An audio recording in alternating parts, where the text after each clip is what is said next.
Hola, bienvenidos a esta nueva entrega de nuestro podcast. Hoy vamos a tratar un tema muy importante también para la comunidad en general, que es el cuidado de heridas, el cuidado de piel.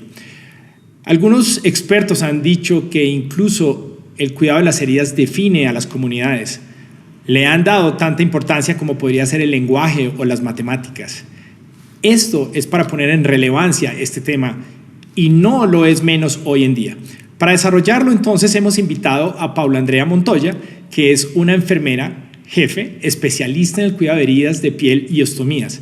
Hemos tenido el placer de trabajar con ella en la clínica de heridas del CES Hospital de Caldas, con quien desarrollamos un trabajo conjunto que busca mejorar las condiciones de vida de las personas. Le damos la bienvenida entonces a Paula Andrea. ¿Cómo vas, Paula? Muy bien, muchas gracias. Bienvenida a nuestro podcast. Gracias, doctor Mauricio, por la invitación. Bueno, para empezar, vamos a hablar de tipos de heridas. Paula nos va a hablar de este tema. Queremos hacer énfasis en las más comunes, en las que más nos afectan. ¿Y podrías hablarnos entonces de este tipo de heridas que tenemos en el día a día? Claro, doctor. Empecemos por hablar de qué es una herida. Una herida es la pérdida de la continuidad de la piel. Usualmente, las consultas más prevalentes en nuestro programa son las heridas en úlcera en miembro inferior. En el eje cafetero, ese es uno de los motivos de consulta más prevalente. Pero si bien vamos a abarcarnos y hablar de las heridas que generan dolor y angustia en la población en general, en segundo lugar, uno de los motivos de consulta es las heridas quirúrgicas que se complican. Tercer motivo de consulta pueden ser los desgarros cutáneos. Somos una población longeva y por lo general los adultos mayores presentan desgarros en la piel y ese desgarro, que es tan sencillo, para ellos se convierten en una situación compleja. Seguido a esto, las infecciones del sitio operatorio. Es el cuarto, hablamos como un post populi, ¿no?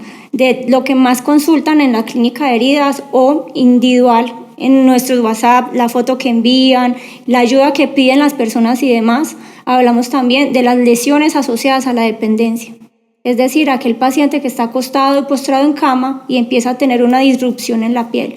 Entonces, en general, esos son los motivos de consulta más frecuentes en nuestra institución o de manera individualizada a nuestro WhatsApp, la foto que envían y piden ayuda y demás. Bueno, Paula nos ha hablado de las heridas más comunes, de las lesiones más comunes a las cuales nos enfrentamos en el día a día en nuestra clínica de heridas, del grupo del cual hago parte. Ahora podemos hablar un poquito de historia. ¿Qué se hacía en el pasado? ¿Cómo ha evolucionado el manejo de las heridas? El mundo de las heridas se parte en dos. De hecho, si vamos a hablar de antes, en Egipto, antes de Cristo y demás, existían ya como un protocolo y ellos dejaron todo escrito y a través de eso, después de esos escritos, empezamos a modificar y a mejorar. Pero más adelante te cuento algo muy curioso y es la estructura de los apósitos, cómo conservan lo que antes ellos hacían y simplemente lo mejoraron y lo volvieron seguro.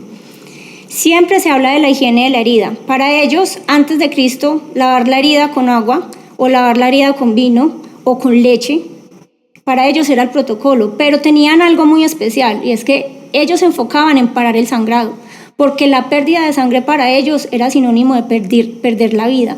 Para ellos, de pronto, esos signos locales que ahora para nosotros son importantes de infección no eran tan relevantes. Después de Cristo ya empezaban a hablar del ambiente seco, la cura en ambiente seco. Entonces, siempre lo que hacían eran emplastos. Usaban emplastos de hierbas, usaban emplastos de grasa de resino, usaban también emplastos de barro y de madera.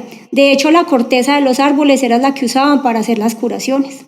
Entonces, antes de Cristo, luego después de Cristo, y luego empieza con George Winter, que era un ortopedista, un artículo muy importante, y ahí es donde yo te digo que se partió la historia de las heridas en antes y después. ¿Podríamos hablar como que es el cambio de lo antiguo a lo moderno? Exacto, él dio una pauta y dijo, listo, antes hablábamos de la curación seca, ahora vamos a hablar del ambiente húmedo.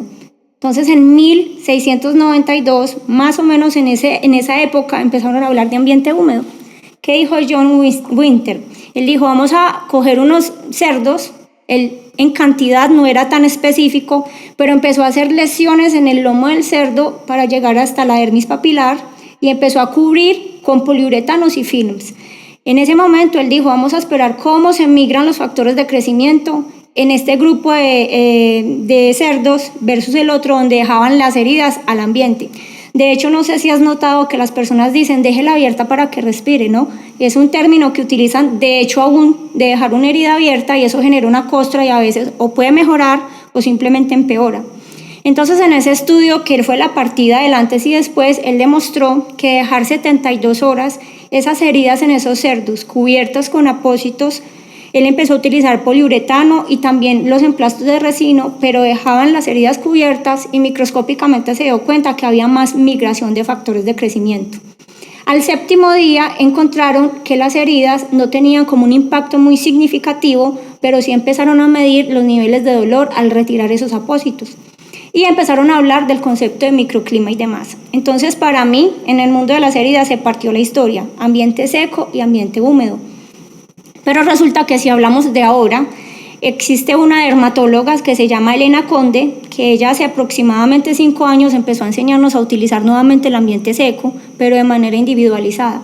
Es decir, para mí el gold estándar es el ambiente húmedo, pero hay situaciones donde, por ejemplo, un desgarro cutáneo, si tú lo dejas seco, formas una costra con un film y no vuelves a tocar, la herida no pierde temperatura, la herida no pierde microclima, la herida no tiene lesiones y simplemente ese paciente que dejaste quieto se epitelizó, se sanó y no tuvo inconvenientes. Entonces eso fue lo que para mí partió la historia. Y también tengo un tanto importante hablando de enfermería. Florence Nightingale es para mí la guía en enfermería.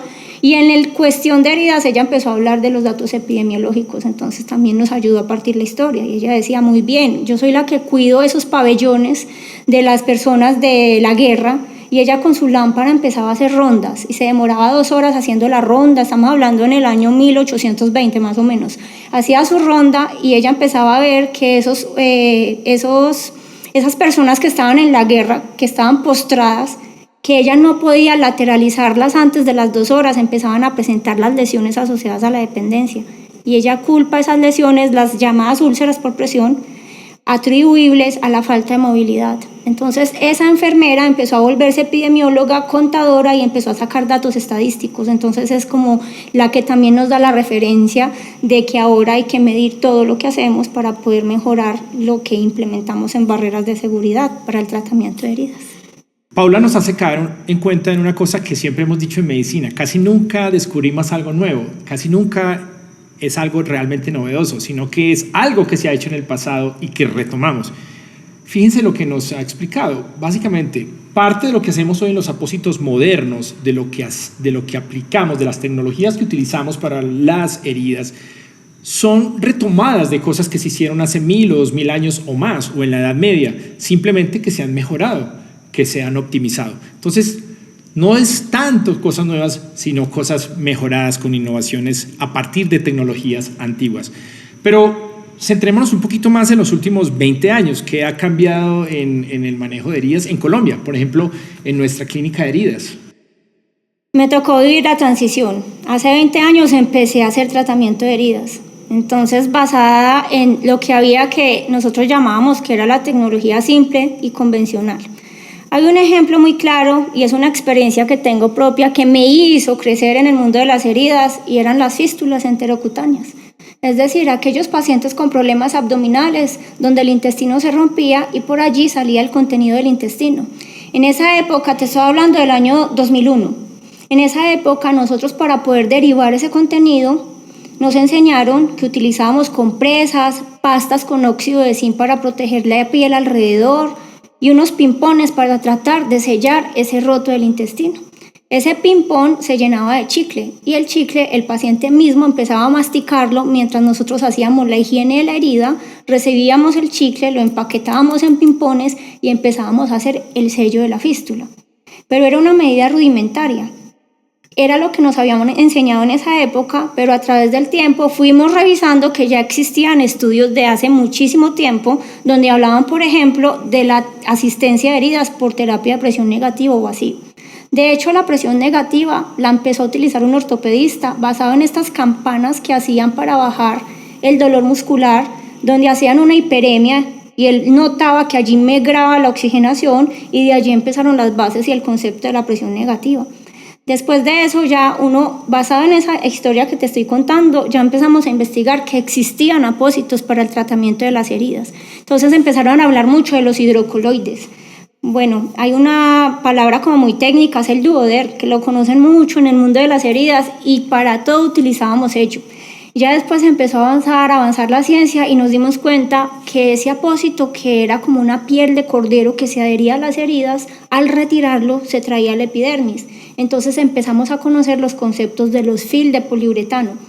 Los poliuretanos, y mira que te estoy hablando de poliuretanos, y antes también, cuando empezaron en los estudios de ambiente húmedo, ya estaban utilizando poliuretano, sino que empezaron a mejorarlo.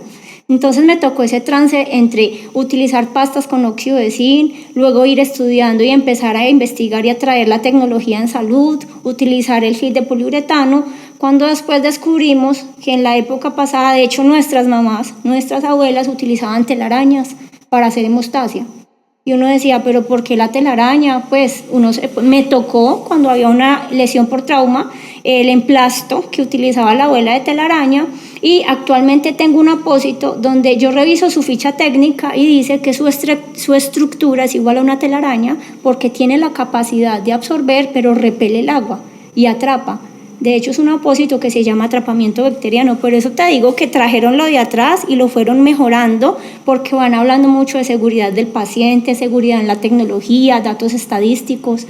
Me tocó también el cambio entre utilizar una presión negativa artesanal, la compresa, el film, conectar esto a una sonda, conectarlo a un vacún de pared, pero nosotros no estábamos seguros de cuánta presión se estaba generando en el lecho de la herida y tampoco sabíamos que el hecho de que fallara fuera un evento adverso, no medíamos eso en datos estadísticos, y ahora que ya podemos utilizar la presión negativa, que tiene un software seguro, que tiene una presión de menos 125 milímetros, bueno, todo lo que uno estudia, es el cambio del antes y el después. Me tocó ese trance y obviamente yo digo, wow, sí hemos mejorado demasiado, porque por ejemplo ahora están los microinjertos, que es lo que ustedes ayudan a hacer, y si tú revisas es el apósito natural que mejor funciona. Antes lo hacían, pero no lo llamaban así, simplemente era la costra natural y debajo de esa costra natural migraban los factores de crecimiento, pero ahora ya lo llamamos como la técnica de cierre con microinjertos.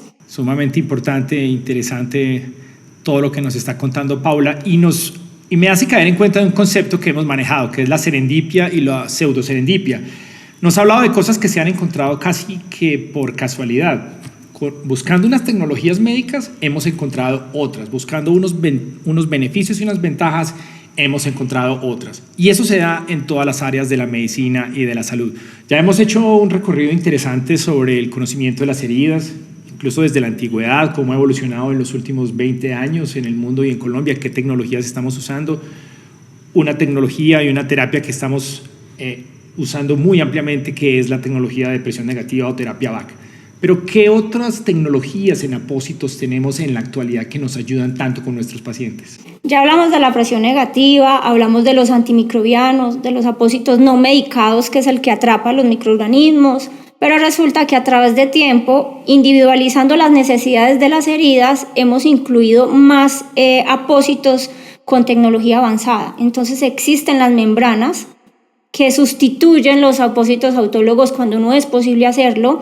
Hemos utilizado también el método de desbridamiento por hidrocirugía, que es un equipo donde tú puedes lavar las heridas con chorros de agua a presión y genera el retiro del tejido no viable sin dañar el tejido viable.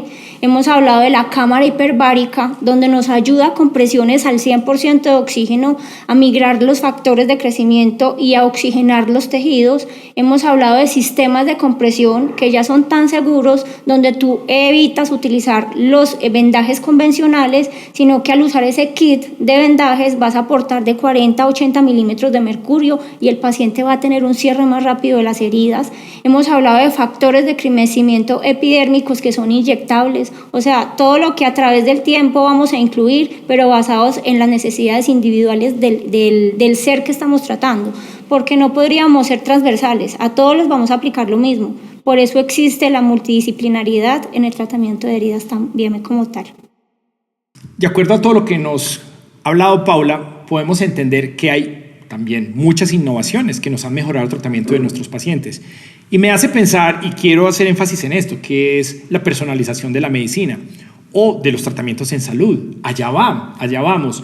Campos como la oncología o el cáncer, la reumatología, las enfermedades inmunológicas, hacia allá se mueven. Tenemos que individualizar los tratamientos. Y por eso también es muy importante lo que se está haciendo en la clínica de heridas del CES Hospital de Caldas, de la cual tú eres la líder, la cabeza más importante. Y quiero preguntarte, ¿por qué el trabajo multidisciplinario o interdisciplinario es tan importante y por qué impacta tan positivamente a las personas? Doctor Mauricio, era necesario. Nosotros hace mucho tiempo estamos en el hospital estabilizando un programa. Empezamos con cuidado de heridas. Luego empezamos a cuidar la piel basados en datos estadísticos porque nos dimos cuenta que había que medir lo que empezaba a lesionarse del paciente hospitalizado.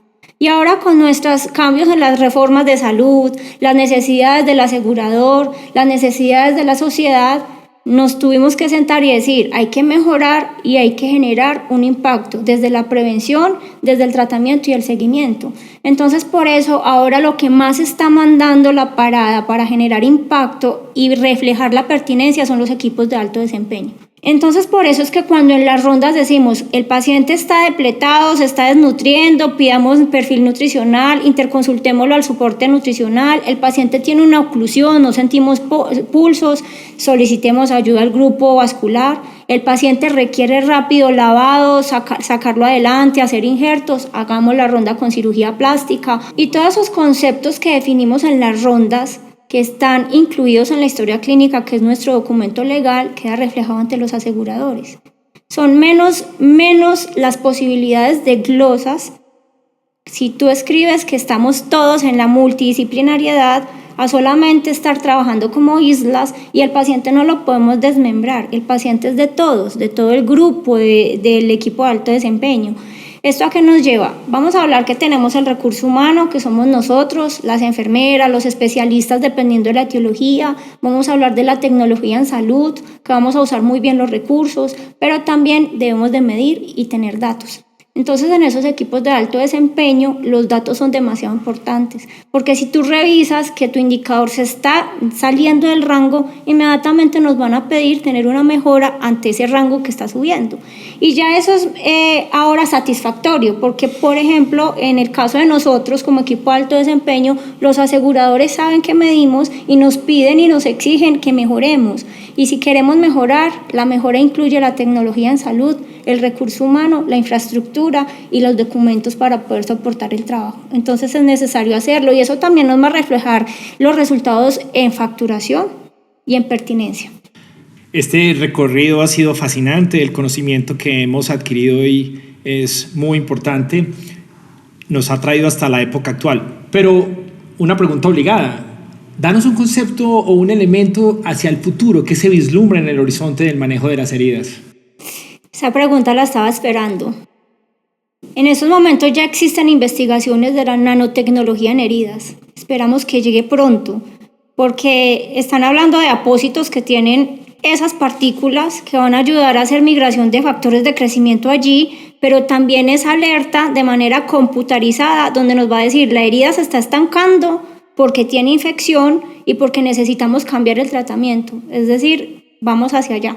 Y eso nos va a reducir mucho el tiempo de cicatrización y las tasas de cicatrización. Tú sabes que tiempo es tejido. Entonces esperemos que llegue pronto y que podamos ser pioneros en el uso de la nanotecnología en heridas. Muy claro los conocimientos que nos has dado, la pedagogía, la educación que nos has impartido a todos. Gracias por haber aceptado la invitación a nuestro episodio de hoy. Gracias a ti, doctor Mauricio, por invitarme y cuentas conmigo. Seguimos innovando en la tecnología en salud para tratamiento de heridas. Y esperamos seguir creciendo en el trabajo de nuestro equipo de clínica de heridas del Hospital de Caldas. Las personas que tengan dudas o retroalimentación, por favor, háganos llegar a través de nuestros medios digitales. Trataremos de responderlas, de resolverlas. Y también los invitamos a otros episodios, a otros capítulos de nuestro podcast.